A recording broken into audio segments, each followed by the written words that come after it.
because I started realizing when I realized that the past and the future were inextricably tied together. Mm-hmm. Then I started to realize that maybe what we think of as the distant past could also be the distant future. Mm-hmm. Yeah. That literally runs on a cycle. What are your thoughts on that? Yeah. Basically, it's all about it. One of the first memories of the universe that I had was when this essence or something told me there is nothing else in the universe but future. There's nothing else exists but future. Why? Because future is something that is about to happen, but it doesn't happen. It's an idea that is projected, so it's mind, and the universe is mind. So the universe is a mind that doesn't know what it's thinking. So anything could be possible. And that makes that the future is the only and the first time ever existing.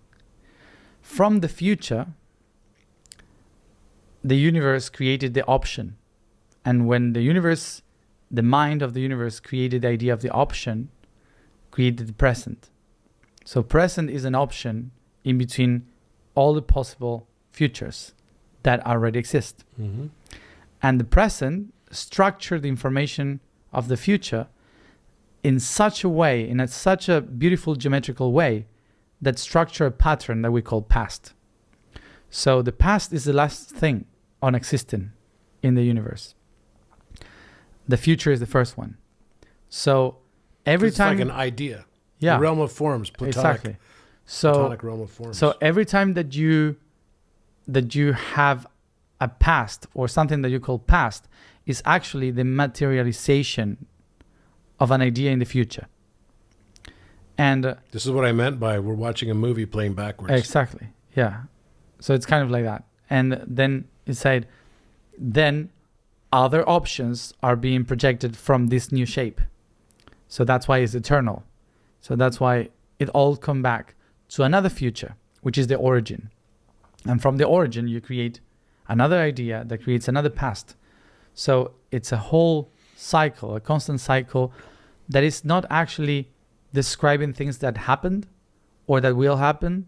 They're just describing a cycle of imagination and manifestation of these two different realms of the mind that sometimes get together, sometimes expand, and it doesn't exist by itself. Like time is a trap of the subconscious, mm-hmm. of the idea that you are trapped in a specific line or in a specific existence.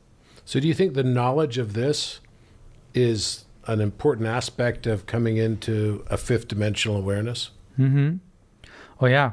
Yeah, because third dimension is basically the result, the past of all the system. So that's why we think that we are living the past actually. Mm-hmm. Is the structure. 3 dimensions of the space and 3 dimensions of the past. We cannot escape that unless we go to the 4th dimension and we start to mix the space and time in a different way. The future with our wide, or I don't know. So we start to mix these concepts in a very weird way. But the 5th dimension is the one that understands the interconnection between all of that, the pattern, the beauty of the pattern at the same moment, what we call here and now. That we made the mistake of believing that here and now is this. This is here and this is now that we are talking. But actually, the here and now can be only experienced in the 5th dimension, where everything and every moment is happening in information.